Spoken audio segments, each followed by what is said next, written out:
Joe, all the talk has been since the split about the 4 teams at the top, but Hearts have kind of slid a wee bit under the radar. They're only 2 points behind Celtic. Earlier this year, you won 2-0 and then drew 2 each with them. Are you expecting similar kind of? I thought the last game, the 2 each game, was quite a tactical battle. Yeah, definitely. We know it's always a super tough game against Hearts. We know that they do their work and their research on opponents, and you can tell that they're very tactically astute in how they set up their teams and how they want to play and how they want to press in possession and out of possession, and that's been a main focus for us this week. We're expecting it to be a tough game. They must be high in confidence. They obviously drew with us and then they go on and unbeat Celtic, and they've had a weekend off again. So yeah, I'm sure that they've done their work on us this week, and we've certainly done our work on them too. And in terms of suspensions and injuries, is that posing you any problems? It is, yeah. We've got a couple of niggles. We've got to wait to see tomorrow to see how that pans out.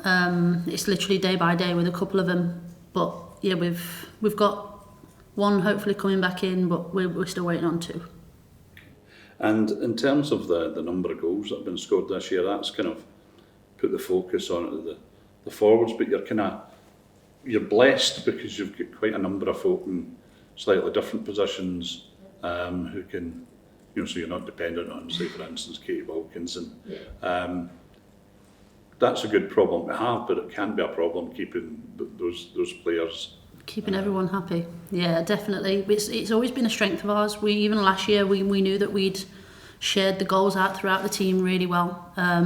We've got three players in the top ranks for the goal scorers in the league up to now. And there's a couple that aren't far behind, but it's just their goal contributions as well. I think if you look at Rio and Wilco in particular, like their assists are really high compared to their goals as well. So they're not just scoring goals, they're assisting. I've said that about Wilco from day one. Even in the games that she doesn't score herself, she directly assists, so she has an impact on our overall gameplay.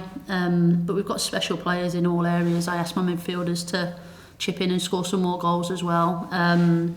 We've got high assist players in wide areas, and we look for them to score more goals too. So we are blessed with players that can stick the ball in the back of the net, and I think they know with that competitive element that they've got to bring it, and they've got to continue to do it if they want to start on a Sunday.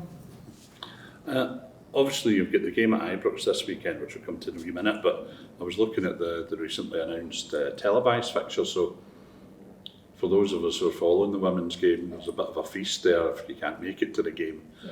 You've got 4 games live on the TV.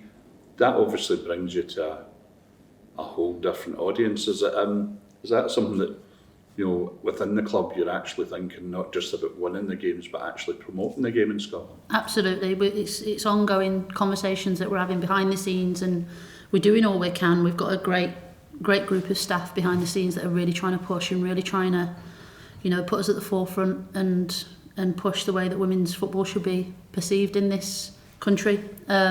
These conversations have been happening for well over a year, so we're delighted that more and more games can be televised, and they're wanting to be televised, and people are wanting to watch. So it's something that is conversations that are ongoing in and around the club, and we're definitely happy that it's going in the right direction. In terms of playing the game at Ibrox, what I found was when a couple of seasons ago when they played the first game, it was a Rangers Aberdeen game there. It was a decent crowd, but it certainly wasn't full. But the players who were getting interviewed afterwards were absolutely buzzing just to play in a stadium that size. In fact, some of them were mentioned they played against Celtic at Parkhead when there was nobody in because of COVID, but they still get a buzz. Is that a good thing you're finding for, with the younger ones coming through to get them used to that kind of atmosphere? 100%. You look at Mia McCauley when she played last year, came on and scored the equaliser against Celtic. It's still one of the things that are at the forefront of her memory when she's talking about moments in games, and to give these youngsters and these players the experience of those moments, and not just playing at Ibrox but playing in semi-finals, playing in finals, playing at Hampden, playing at other grounds. It's huge for them. I think it's not something you get to experience a lot in your career. The more that they can do that at a young age, it's going to put them in a really good stead moving forward for when they are in the depths of their career and a lot more experienced.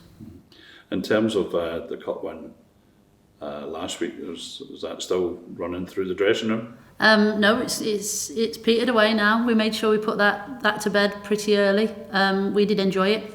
We needed to make sure that we, as ever, we look back at the game and we analyse certain things and what we did really well, what we needed to do slightly better.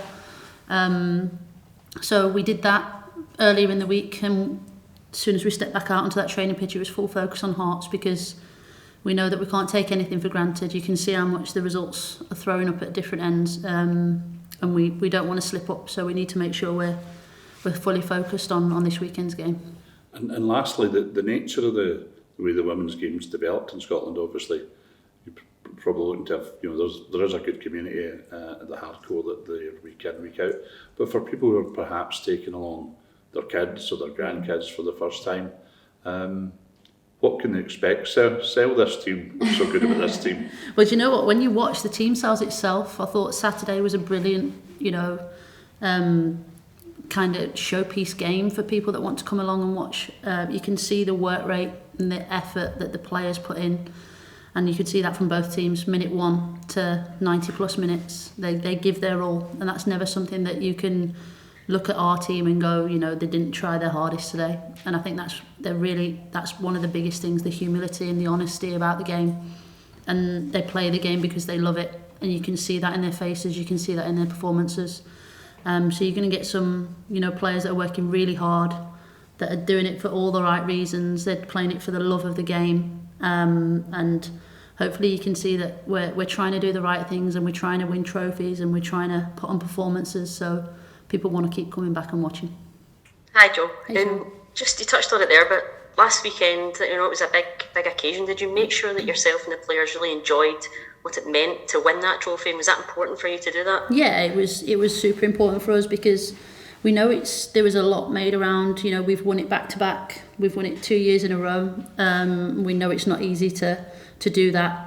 And we knew it would be even harder this year, especially playing against somebody that's ahead of you in the league and on the run of form that they were in, super confident, playing really well, keeping a lot of clean sheets, not conceding many goals. So we knew it was going to be a really tough game.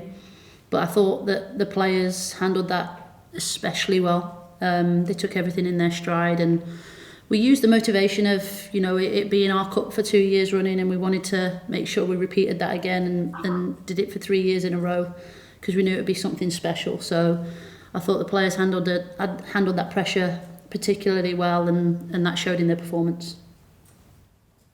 And Hibs before that game, they were getting a lot of plaudits going into it, and rightly so because of the season that they're having. But was that victory and the emphatic manner of it, was that just a little reminder for you to say, we're here and we've actually improved as well? Yeah, I think that was important for us. We said before the game we had a point to prove to ourselves. There's always a lot of noise around these games and performances and results and etc. But we needed to make sure that we weren't happy with our performance. The last game that we played against Hibs, we knew that Hibs played really, really well, and it was not taking anything away from them deserving to win that game against us, but we still weren't happy in-house with how we handled that and how we performed on that day. So we had a bit of a point to prove to ourselves that we could change that, made sure that we looked at what we didn't do well and altered it and showed that we're trying to do the right things and improve, and we definitely did that on Saturday. In terms of the training this week, have you felt maybe a little extra spring in the step of some of the players just off the back of the cup final, and then of course the game at Ibrox as well, which is really exciting? Yeah, well, it's interesting really, because you have to take a lot into consideration, because we needed to make sure we've got it spot on this week, because I think just emotionally the weekend can take it out of you. The change of pitch, the change of surface, having to play on grass, when we're not used to playing on grass for 2 weeks in a row, and we know the change in surfaces really can affect the girls' muscular endurance and how they can recover after a game necessarily, or how much it affects their joints. So we're not too much of a fan of the change of surfaces, but when we knew we had a couple of weeks span where we were on grass, you can tell that it does change the way that you need to train and the way that you need to play. So we've tried to manage it as well as possible this week. We've had to make sure that we're getting through the work that we can get through, but trying to keep the players as fresh as possible, because it is a different dimension again when you're coming onto a bigger grass pitch. Yeah, if I can bring up this, the so-called elephant in the room, the possible treble. You had said before the cup final that you can't really get away from it because it's there. You're the only team who are in a position to be able to do it. Are you the type of manager that sort of lays that on the line in front of the players and says, this is what we could achieve? Yeah, I think it's important that, we don't ignore it, because I think if you ignore it so much, then it becomes this big thing, especially when that's all that the players want to do. We were so close to it last year. It's nearly enough impossible to ignore. We say it all the time. We was a point off of winning a treble. So to be in the position that we're in now, it's kind of like impossible to ignore. So we don't want it to become the elephant in the room. We don't want it to be this big thing that nobody talks about. Because shouldn't we talk about our aims and our ambitions? Now, don't get me wrong, this is not conversations that are happening daily. We really concentrate week to week on our opponents and give them the respect that they deserve, because if we win a treble, or even in a shout to win a treble, it's an amazing achievement, especially with the level of the league this year. I think it's something that you look at and you go, that's way out of our mind space right now, but it's a possibility. So we've got to recognise that it's a possibility. We've got to accept that. We've got to make sure we're doing all we can to stay in those competitions and do our best to achieve it, because why should we not try to achieve our main goals? Like you say, it's at this stage it is only a possibility. If say you were to achieve that, where would that stand in terms of your career achievements, both as a player and a manager? It'd be top by far, especially when you know what's gone into it, the amount of games you have to play, the amount of work you have to do. It's totally different being a staff member to being a player. I say to the players all the time, you've got the easy job, you just turn up, do as you're told and go home. But we have to do all the work behind the scenes, the thinking about taking every piece of information possible to make sure that the players have got everything that they need. So yeah, it's something that we want to achieve. It's not impossible right now because we are in a position where we can do it. But yeah, that would be a real top highlight of my career. Definitely put it right up there. In terms of Sunday's game, standing on the touchline at Ibrox as a manager, can you just give us an insight into, just if you can explain, how does that feel for you? It's so surreal. I think it's before the game, before the tie happens, where you kind of take it all in and you're looking at things and you're like, wow, like we're here standing in such an iconic stadium. But as soon as that whistle goes, everything around it disappears and you're totally immersed in the game, and I wouldn't have it any other way. So I try to take it in as much as I can before the game to make sure I'm relishing all those moments and remembering these special moments for time to come. Just lastly from me, you've got the game at Ibrox on Sunday. Barry Ferguson, of course, is in the stand at the cup final at the weekend. Do you feel that there's real unification, very, very visible unification from the club behind the women's branch? Definitely.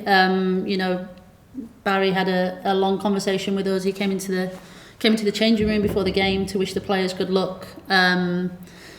We see Barry all the time. Barry's having a conversation with us, not just him, his staff's having a conversation with us. They was in watching our warm-ups today and just being visible and being, really good human beings like they are. I think the importance of that group of staff is they want everybody to, feel like we're in all this together, which we are, and that's very visible in the messages that they're sending. And I don't think that's something that they've been asked to do. I think that's something that they really believe in, and they're taking a real interest in it. So it's nice to be involved in that, and it's nice to be around. It's a real good feeling around the training ground.